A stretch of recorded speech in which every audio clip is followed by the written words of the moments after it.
Hello class, I'm Scott Wheeler with Texas Southern University representing the School of Communications, and I'm going to talk to you today about Cyrenaica's demand for self-determination. Self-determination as it is defined self-determination is the principle in international law that a nation has the right to freely choose their sovereignty and international political status with no external compulsion. By extension, it has come to mean that one has its own right to freely externally govern itself.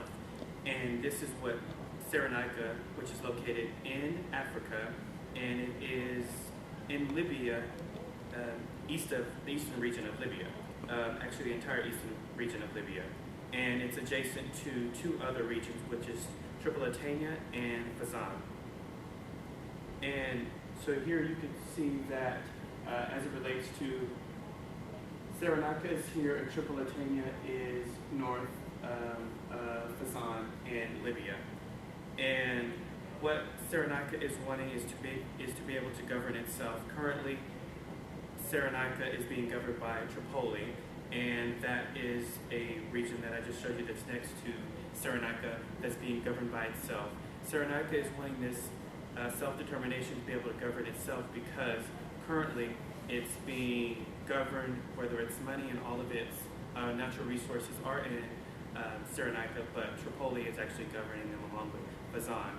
And the reason it's being questioned now is because last year its ruler, Gaddafi, was assassinated. So whenever he was overthrown, the ruling then went to the nation, the NTC, which is the National Transition Council, and they're currently governing the country.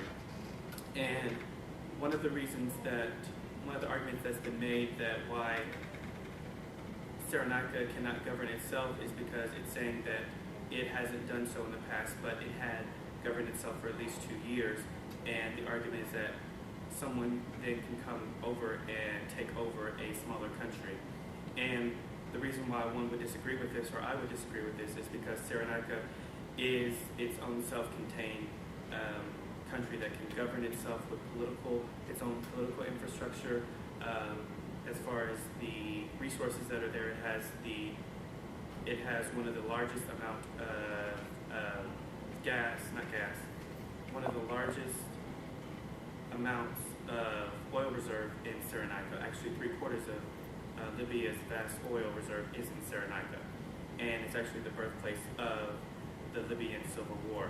And despite its rich reserves and the people's region of Cyrenaica, it is being discriminated against because the Libyan government does not want it to have its own government.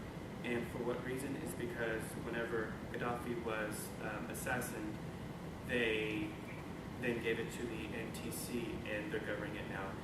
And Gaddafi was ruling for 40 years, but whenever he was murdered, because the people wanted to then have their own sovereignty and govern themselves, because they feel like since all the resources and money that comes predominantly from their region of Libya, they should have the right to then at that point govern themselves as well. And as one that governs itself now in a country that has a democratic standing, one would ask why wouldn't they have the right to do that as well? You make your own money, you get credit for whatever it is you do in school or whether it be work, and the same idea of them making their own, taking use of their own natural reserves and the resources, one is taking that away and putting it into another country and not evenly distributing that wealth. So, in closing, I am for the self-determination of Cyrenaica and the ability to govern itself, whether it is spreading the wealth for the whole entire country of Libya or letting Cyrenaica be its own self-sufficient country and govern itself. Thank you for your time.